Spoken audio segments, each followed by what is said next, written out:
So Ajayi says that the Cowboys quit. Max, you agree with that? Yep. Yes, I do. First of all, I know that they were shorthanded.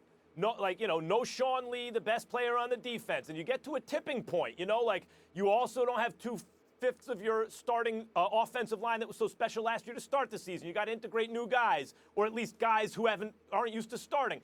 Then you have the left tackle go down. It's your best offensive lineman. That's going to affect things. I get all that. And by the way, your running back that makes you special, that helps the defense because you're a ball control offense. I get all that. But yeah, they quit. And by the way, it doesn't mean every single player on the team quit, but enough guys quit. How do you know that, and how does Ajayi know that? Well, when the running back on the other team says that they quit, what is he really saying? It means they didn't want to tackle. And if you watch the second half of that game, that is precisely what happened.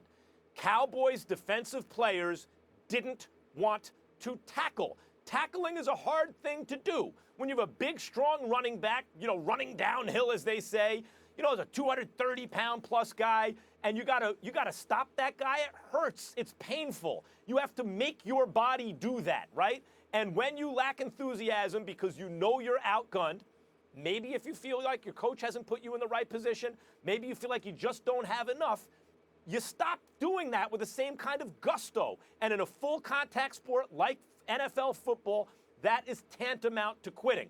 They played great in the first half. I said it was going to be a trap game going in. I thought the first half played out that way. Oh, look at the Eagles. You think it's going to be easy off a bye, all this stuff. They're depleted. The Cowboys played as well as they could, but class tells over time. And when you get outscored by a divisional rival at home, 30-0, and the opposing running back comes out and says you quit, and everyone can see you don't want to tackle, what else can you call that? They quit. First of all, I think that explanation is asinine, because if that was the case, then we need to accuse the Cleveland Browns of quitting every week, because we all know they're demoralized. They walk into games knowing they're going to lose, and last time I checked, they're usually playing very, very hard. They're just not good enough, point number one. Point number two, you look at the NFC East, the competition, the fervor, the way they go at one another. Most times, it's obviously a very close contest. Sometimes you get the upper hand. I can't believe that I'm sitting here and saying this, but I'm going to come to the defense of Mr. Puppeteer himself, the one and only Jason Garrett, because I think he's absolutely right. I think they played hard. They just got outplayed, outgunned, and what have you. You get demoralized, but I don't want to hear about it's hard to tackle. It's hard for me to tackle. It may be hard for you to tackle.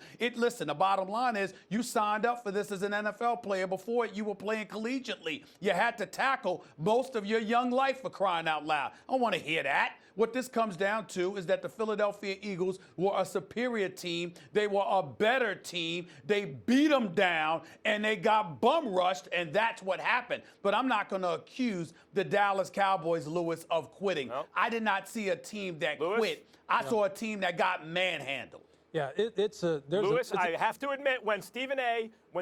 says a point is asinine, he should know. So it does make me question, because he's very familiar with asinine points. What do you think? I am familiar with it, Lewis, because I'm constantly telling him that his arguments are asinine. That's why I'm familiar with it.